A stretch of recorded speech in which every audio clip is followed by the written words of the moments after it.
Tidak ada yang benar-benar paham bagaimana suara tawa itu bisa terdengar seperti besi dipukul keras, lalu berubah menjadi ringkikan kuda yang terpotong setengah. Para warga menyebutnya gemreng jaran, hantu tanpa hidung, tubuh bungkuk, selalu membawa kuda bermata putih polos tanpa pupil. Mereka bilang, ketika tawa itu terdengar pertama kali, seseorang sedang dilihat oleh kematian. Ketika terdengar untuk kedua kali, seseorang sedang diikuti. Dan jika terdengar untuk ketiga kalinya, tidak akan ada yang tersisa. Pagi itu, rombongan kelas 11 SMA Negeri Laksana Raya bersiap memulai tur sekolah tahunan mereka. Tujuan wisatanya terdengar biasa saja, Bukit Wanatirta, tempat yang terkenal dengan jalur berkuda, pemandangan pinus, dan camping ground yang masih alami. Rani, siswi dengan mata tajam dan suara lantang, mengikat tali ranselnya sambil melirik sahabatnya. Dito, kau yakin mau naik kuda nanti? Kau itu takut hewan besar kan? Goda Rani. Dito meringis. Bukan takut, cuma tidak nyaman. Badan mereka besar sekali, dan matanya suka menatap lama. Ya ampun, itu tanda mereka suka sama kau. Rani menepuk bahunya. Rombongan pun berangkat dengan bus besar, penuh teriakan antusias, lagu-lagu dari speaker, dan tawa remaja yang tidak mengira bahwa mereka sedang menuju tempat yang seharusnya tidak dikunjungi manusia saat bulan itu. Tidak ada satupun guru yang tahu bahwa Wanatirta sedang mengandung waktu buruk.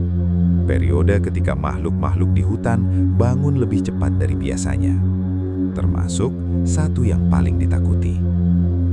Bus berhenti di area lapang yang dipenuhi pohon pinus tinggi. Udara dingin menusuk pipi dan kabut tipis melayang dekat tanah. Wow, cantik banget, gumam Rani. Tapi Dito merasakan hal lain. Entah mengapa tempat itu seperti diam. Terlalu diam, bahkan suara serangga pun tidak terdengar. Pemandu lokal menghampiri rombongan. Pria tua berwajah pucat, dengan sorot mata seperti orang kurang tidur. Nama saya Pak Senen, katanya. Hari ini kalian akan mencoba jalur berkuda ke Bukit Tengah. Tapi ia memandang ke hutan dalam. Jangan sekalipun pisah dari jalur, dan jangan menoleh kalau mendengar suara tawa yang tidak wajar. Beberapa siswa tertawa kecil, menganggap itu bagian dari lelucon. Tapi Rani menangkap tatapan Pak Senen, tatapan yang tidak terlihat seperti bercanda. Kuda-kuda dipersiapkan, ada yang coklat muda, ada yang putih, dan beberapa hitam mengkilap. Rani memilih kuda bernama Selap, sementara Dito memilih kuda coklat paling kecil bernama Geni. Pawang setempat membantu mereka naik, dan rombongan pun berderet membentuk barisan memanjang. Lihat, tidak menakutkan kan? Tanya Rani sambil tersenyum. Dito mengangguk, meski tangannya basah keringat. Trek awal terasa menyenangkan, cahaya matahari menembus sela-sela pinus, suara dedaunan bergesekan, aroma tanah lembab. Tapi, tiba-tiba, angin berhenti, serangga berhenti, bahkan napas kuda terasa berat. Seluruh rombongan ikut melambat tanpa perintah. Kuda-kuda mengendus tanah dengan gelisah. Ada apa ini? Bisik Rani. Kuda Dito, Geni, mulai memutar telinganya panik seakan mendengar sesuatu yang manusia tidak bisa dengar. Lalu, kreng, kreng, kreng. Suara logam dipukul, berat, memantul, tak wajar di tengah hutan.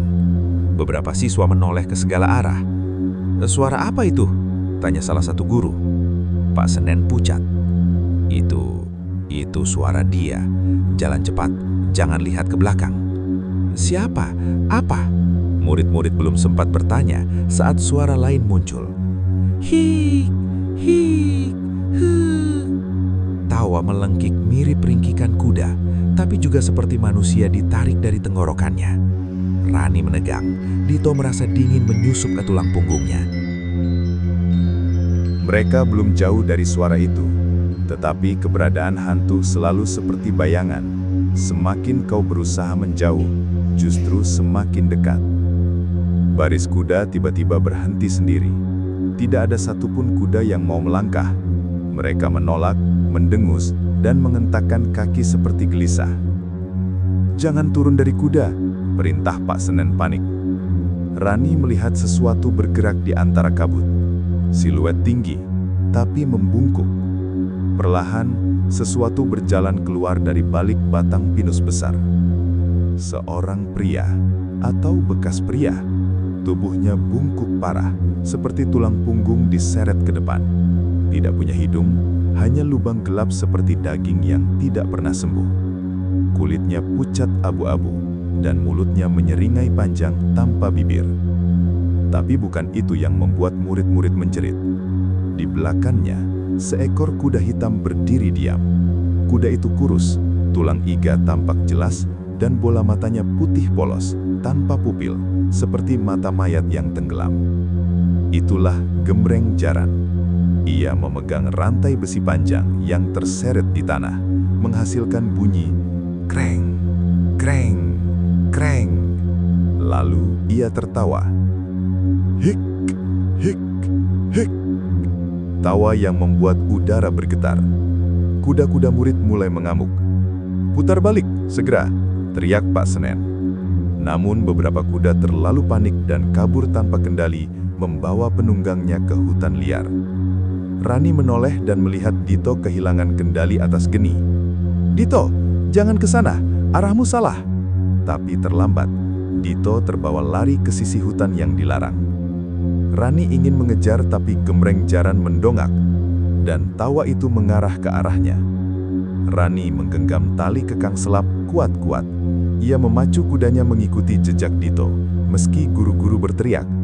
Kabut menebal, sinar matahari tenggelam, suara besi masih terdengar, kadang jauh, kadang sangat dekat, seolah Gembreng Jaran bisa berpindah tempat tanpa bergerak. "Dito," Rani memanggil sambil menepuk badan selap. Ia menemukan jalur yang terbelah dua, satu ke arah bukit, satu lagi ke arah hutan gelap. Kuku kuda geni terlihat jelas menuju hutan. Rani belum sempat memutuskan ketika suara itu kembali terdengar. Hik, hik, hah. Tawa yang panjang, kehujanan, seperti seseorang dicekik sambil tertawa paksa. Selap meringkik ketakutan. Rani merinding sampai ke ujung rambut. Sesuatu berlari cepat di belakang. Terdengar langkah menghentak tanah, tapi tidak seperti manusia. Seperti kaki yang dipaksa berdiri dengan posisi salah. Rani tidak menoleh. Ia ingat peringatan Pak Senen. Jadi ia memacu selap maju ke hutan. Hutan menjadi semakin gelap. Pohon-pohon rapat, hampir seperti menutup jalan. Selap gelisah, tapi tetap berlari mengikuti perintah Rani. "Dito, di mana kau?" Dan tiba-tiba, geni muncul dari kabut, tanpa penunggang. Rani menahan nafas. "Tidak, Dito, kau di mana?" Geni berhenti di depan Rani, memutar badan perlahan, seolah ingin menunjukkan jalan. Tapi ada sesuatu yang membuat bulu kuduk Rani berdiri. Punggung Geni basah. Bukan air, tapi bercak darah memanjang, seperti seseorang diseret dari atas kuda. "Dito." Rani hampir turun ketika suara berat terdengar tepat di belakang lehernya. Hah, hah, hah. Tawa pendek, setengah tertahan, dan sangat dekat. Rani mencengkeram tali kekang selap kuat-kuat. Ia memacu kudanya secepat mungkin. Geni ikut berlari di belakangnya. Dari sudut matanya, Rani melihat sesuatu membungkuk sambil merangkak cepat. Gerakannya aneh, lengannya terlalu panjang, dan tubuhnya terlipat seperti patah. Gembreng Jaran sedang mengejar. Selap akhirnya berhenti mendadak di sebuah area lapang kecil di tengah hutan. Rani terlempar sedikit ke depan, tapi berhasil bertahan. Ia turun dan menenangkan kudanya. "Kita harus temukan Dito," gumamnya. Ia menyusuri tanah dengan hati-hati. Ada bekas seretan, bekas tubuh diseret panjang menuju area yang lebih gelap. Rani mengikuti perlahan, menyingkap ranting dan daun basah. Hingga ia menemukan sesuatu. Tas Dito, robek, ada bekas kuku tercetak di kainnya. Rani menahan nafas ketika mendengar langkah kuda pelan. Ia menoleh. Kuda hitam bermata putih polos, milik Gembreng Jaran, berdiri mematung hanya 5 meter di belakangnya. Tidak bergerak, tidak berkedip, hanya mengawasi. Lalu dari samping kuda itu muncul tangan panjang pucat. Tangan hantu itu memegang rantai besi, menyeretnya pelan. Kreng, kreng. Rani mundur. Gembreng jaran muncul perlahan dari balik batang pinus besar. Tubuhnya bungkuk sangat parah. Wajahnya tanpa hidung dan mulutnya tersenyum lebar tanpa bibir. Hah, hah, hah. Tawa pendek, bergetar, seperti memanggil sesuatu yang lebih buruk. Rani berlari. Ia terus berlari sampai lututnya goyah. Hutan seperti berputar, kabut semakin tebal. Rani sudah tidak tahu apakah ia menuju jalur keluar atau semakin jauh ke dalam daerah terlarang. Lalu ia melihat sesuatu. Sebuah bangunan tua dari kayu, bekas kandang kuda. Pintu terbuka sedikit. Ada cahaya matahari masuk dari sela-selanya. Rani masuk. Aku harus sembunyi, hanya sebentar, hanya... Kandang itu kosong, tapi bau anyir begitu kuat. Rani menutup hidung sambil mengintai dari celah dinding. Di luar, suara rantai diseret. Kreng, kreng. Lalu suara tawa panjang. Hik, hik, ha. Rani menahan nafas. Kuda hitam itu melintas di depan kandang, kepalanya menoleh pelan. Matanya yang putih polos seperti mencari-cari. Lalu suara berat itu muncul tepat di pintu kandang. Rani memejamkan mata. Gembreng jaran masuk. Tubuhnya menunduk, hampir merangkak, bahunya menyentuh bingkai pintu. Ia mengendus, meski tidak punya hidung. Rani menggigit bibir agar tidak berteriak ketika tangan panjang itu meraba-raba udara. Meraba, mencari, mengulur ke arah tempat Rani bersembunyi. Jari-jari panjang itu hampir menyentuh rambut Rani ketika sesuatu di luar kandang bergerak cepat. Geni, kuda Dito, mengamuk, menendang pintu kandang dengan keras. Gembreng jaran menoleh. Kesempatan itu dipakai Rani untuk keluar dari celah kayu di belakang kandang. Ia merayap keluar, merobek sedikit bajunya, lalu berlari sekuat tenaga. Di belakangnya terdengar suara tawa marah. Rani terus berlari sampai ia melihat sesuatu yang membuatnya berhenti mendadak. Dito. Ia terbaring di tanah datar dekat sungai kecil. Masih hidup, masih sadar. Dito, Karani. Ia langsung memeluknya. Aku kira kau. Dia menyeretku, tapi kuda itu ngehalangin. Geni ngeyuduk dia. Rani meneteskan air mata lega.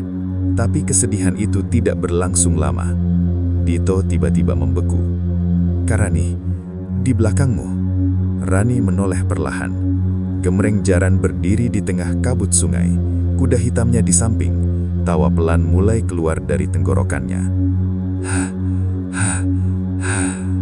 Rani mengangkat Dito berdiri. Kita pergi sekarang. Mereka menyeberangi sungai kecil, tapi gembreng jaran tidak mengejar. Ia hanya berdiri, diam, memandangi mereka. Dan itu lebih menakutkan daripada apapun. Setelah berjalan jauh, akhirnya mereka melihat cahaya api. Rombongan mereka sedang dicari oleh guru dan pawang lokal lain. Rani dan Dito hampir jatuh ketika sampai di sana. Guru-guru langsung menghampiri dengan panik. Apa yang terjadi? Rani tidak bisa bicara, tapi Dito menunjuk ke hutan. Dia, Gembreng jaran, ada di sana. Para pawang langsung membentuk barisan dan menabuh lonceng kecil dari tembaga, membuat bunyi kring, kring, kring. Salah satu pawang berkata cepat. Kalau dia hanya menatap dari jauh, itu berarti ia belum memilih korban. Kalian harus keluar dari sini sebelum matahari terbenam. Rombongan langsung berkumpul dan bergerak kembali ke bus. Tapi sebelum mereka benar-benar sampai, Rani menoleh dan melihat sesuatu yang akan ia ingat seumur hidupnya. Di tepi hutan, berdiri sosok bungkuk itu dan kuda hitam bermata putih polos. Keduanya tidak bergerak, namun tawa keras menggelegar di seluruh bukit. Hik, ha, hek. Dan rantai besi terdengar terakhir kalinya. Kreng, kreng. Malam itu, semua murid tidur di bus dalam perjalanan pulang dengan kondisi syok. Guru-guru melarang mereka bicara tentang apa yang mereka lihat. Pak Senen duduk di depan, wajahnya muram. Sebelum bus benar-benar keluar dari area Wanatirta, Rani melihat sesuatu melalui kaca jendela. Gemreng Jaran berdiri di puncak bukit, bungkuk, tanpa hidung, tertawa pelan. Kuda hitamnya menatap langsung ke arah bus, mata putihnya bersinar samar. Lalu suara tawa terakhir menggema di balik pohon pinus. Tawa yang tidak akan pernah keluar dari ingatan siapapun yang mendengarnya.